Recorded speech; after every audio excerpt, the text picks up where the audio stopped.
who do we not really rate, or who do we kind of know isn't good enough, but they're really performing well for a 12th place team? That's because this is where they belong. It's where they belong. You watch Enzo and you can see he doesn't belong in a 12th place team. This guy could play for Real Madrid. He could play for Man City. Do you know what I mean? He can pass the football. He's cultured on the ball. Gallagher, we're like, oh, do you know what? He's been one of the guys that have really been leaving it all out there on the pitch, bro. Respectfully, we're 12th. Like, this is not the level. So I need to know, can you be player of the year when we're winning the title? If you can't, then probably not a title player. Then are you? You're not a title contending player. People will talk about playing in as a bench player, but why would I have a 40 million valuation Premier League English talent, 40 million valuation player as a bench player, where I can just sell him for FFP and actually develop Carney, develop Andre Santos, develop Lewis Hall? We already let go of Charlie Webster, who's going to, again, technically much better than this player. I can keep going. The amount of players that we had or have that are technically more secure than this guy and have better foundations to coach. I'm sorry. This guy's not a possession-based player. He needs to play in a counter-attacking team who wants someone who's going to counter-press. And that's that. Crystal Palace. Crystal Palace season. That's it for him. Like, we can't be doing it. Crystal Palace is his level, blood. And you could even argue maybe that ain't even his level no more. But this is my problem. Oh, Eze's there now. He can't touch Eze. He cannot touch Eze, this guy. But this is my problem with the Manchester United links with Mason Mount, because this is the worst that you lot have been, and he's not standing out in this Chelsea team, bro. So if you're not one of the first names on the team sheet in a team that's 12th in the league, why the fuck do I want you at my club? We just got Champions League football. Shit's not making sense, bro. And this is the thing, though. Like, when you look at this Chelsea team right now, you can see quite comfortably that Enzo, miles ahead of everyone. Like, even when Joao come on, bro, as soon as he come on, look at the goal he scored. He's shown that his level of quality is just above anything that's around him. It's long. I think the sticking point with Joao for me, listen, I love Felix. When he come in, I said I'm very excited about this player. I've even got the name on the back of the shirt shamelessly because I just don't care. But I said, first of all, in terms of how much we put out money-wise on him, 70 million. Yes. Do you know what? With him, he wants to be here, and I think under a better manager, there is potential for him to actually do a lot better than what you're seeing, because there is ability there. Would I pay 70, 80 million for it? No, probably not. Maybe another loan deal. But also, I know that if you was to look on the continent, you could probably get better value for money again, because, for the output, 70, 80 million, there's a lot of pressure there. You need to be delivering. Whereas, I've mentioned his name before, but someone like Enzo Laffi, there's cheaper players out there that are very technically gifted as well. So I'm not really like, we have to sign Felix, but I do like Felix. I think he's got something to him, but I'm not like, oh, we have to, because again, it's not a priority for me. There's other positions that I'm prioritizing more than him, and I don't really know exactly how him and Nkunku would work together. That would be up to Poch to decide. But I think, funnily enough, a lot of people have been digging out Felix because they never liked him before he joined, or obviously some of his performances have been questionable, especially off the ball. He's been a bit of a liability, but they're very understanding of the fact that the manager is below the level, and systematically, tactically, the team is all over the place. They're trying to pretend like he's a scrub, even though he's desperate to be here, and you can see, okay, there's something to potentially invest in. And some of the players that are meant to be proper Chelsea and meant to be love the club, bruv, they're looking like they're gonna leave. How is it? How are we in a world where Mason Mount and Declan Rice, two Cobham brothers, are going to be playing at Man United potentially, or Liverpool? It's nuts. Like, this is crazy. It feels like I'm on FIFA career mode right now. It doesn't make no sense. It really doesn't. It's nuts. No, you're right. That's what I mean. But that tells you there's something culturally wrong at your football club. Do you know what I mean? Because the fact that them man actively want to get away from your club is weird, isn't it? Because them man should really want to stay there. Like, there's nothing that they can achieve in football away from your club that they can't achieve at your club. Like, when you look at Chelsea, you don't look at a team that can't win the Champions League. You don't look at a team that can't win the Premier League. They've always had ambitions to do that. So the fact that man don't want to be there is either the club don't want them, which would be a good sign in my eyes, or there's something fundamentally wrong with the club why they don't want to be there no more. It's just working out which one it is.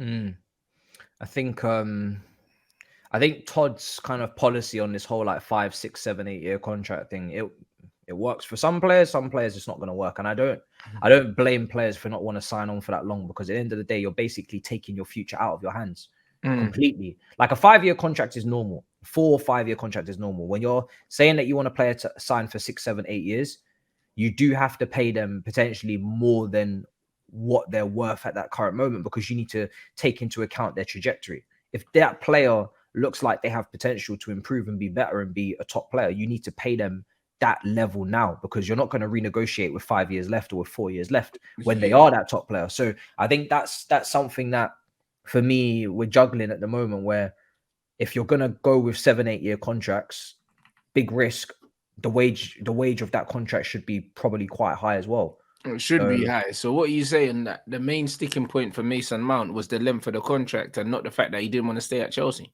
I think listen, he definitely wants to be here, but much like say a Levi Colwell, they're not gonna be here and potentially be, in their eyes, underpaid or undervalued. Like they're not dickheads. Do you know what I mean? They're not just gonna just be like, oh yeah, I'm staying at Chelsea regardless, which is what a lot of fans would love.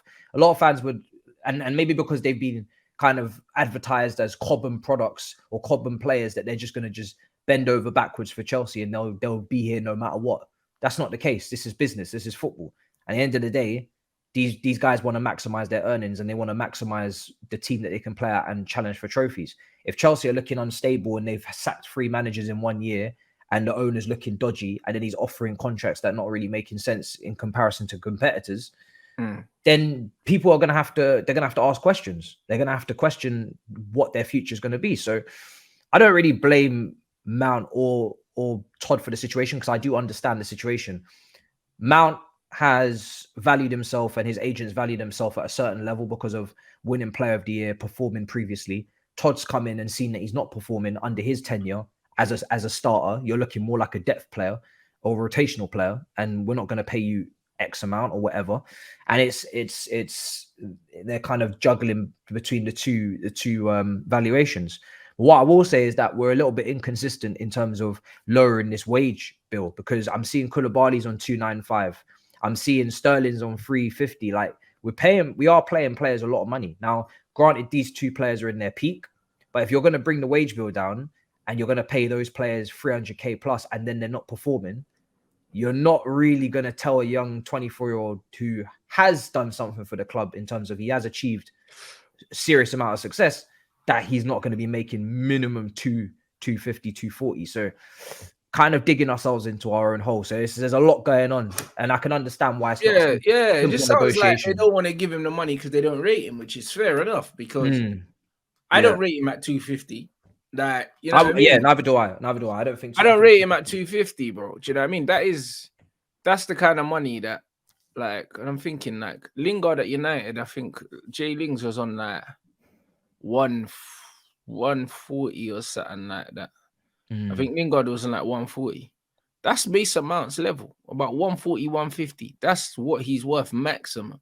Like, he ain't worth no more than that. Like 200k, bro. Like, he wants 250. The bro wants what Marcus Rashford's getting. Are you crazy? Like, you're nowhere near as impactful here for your team yet. Rashford, and even Rashford ain't worth 250k.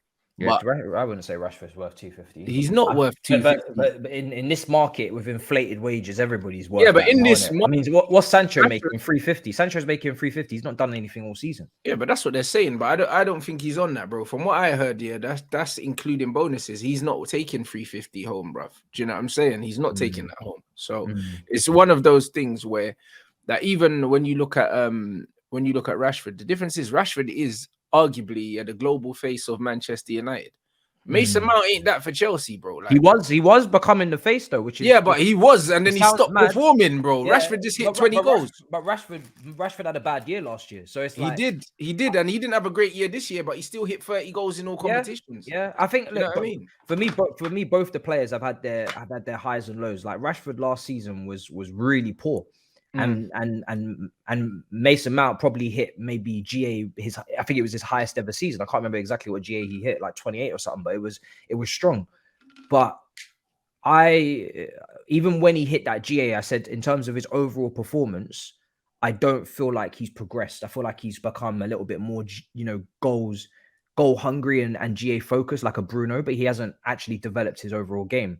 And now this season, maybe accumulation of minutes, fitness, and that development has caught up to him. But I just feel like it's not done for him. Like I do think if he went to a Liverpool, he'd kind of find his form again, and he'd become a player that people at least look upon with a bit of respect. But right now, the last year, 18 months has been really, really poor, and he's struggling massively.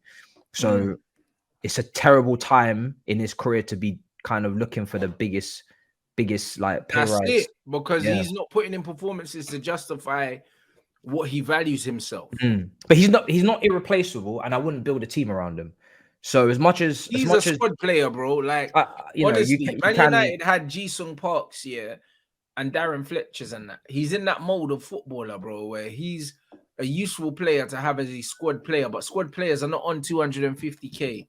Do you know what I'm saying? Like, he's a squad option, bro. Someone's injured, he can come in and do a job. You can play him on the right, you can play him on the left, you can play him in the 10, you can play him in the 8. Do you know what I'm saying? He's a squad option, bro. He's literally a utility player. But he might end up becoming that purely because of in his early Chelsea career, he was kind of willing to play anywhere to help the team. And obviously that's good for a young player to be able to kind of show that they can be versatile for the manager, but it's kind of stagnated him and halted his development in becoming more of a specialist. So it's tough, man. Like you see, when I look at him, like someone mentioned James Milner, similar player to that. You know what I'm saying? Like, just a shit version. You know the one. James Milner was better in his prime, but it's just one of them ones where he's a shit James Milner. Like, he's not worth 250k, bro. You know what I'm saying? Like, that's crazy. Man, I'm saying the Mahrez is on 140 and this brother wants 250. It's brazy, bro. Nah, I wouldn't say he's a shit James Milner. You guys are doing too much. Listen, I've seen this player he's got ability, but like I said recently, it's been peak for him. I think if you guys signed him out of all the clubs interested, you guys are the ones that, for me, it makes the least amount of sense. I think at Arsenal, where Xhaka plays, I can see it. At Liverpool in the free, I can see it. At Man United, I don't really understand what the plan is. I don't understand it either. Like, I mean, the manager just like runners, innit? So, I told you I told you Heineken's got something. It might be 10 Heineken if you sign Mason Mount, because he's drunk, blood. If he wants to take that drink, bro. You better take that drink off him, bro. I told you there's 10 Heineken. If he wants to sign Mount, he really is drunk, blood. It's 10 Heineken, bro. It is 100% if he wants him, because that is an alcoholic move. That makes absolutely no sense, bro.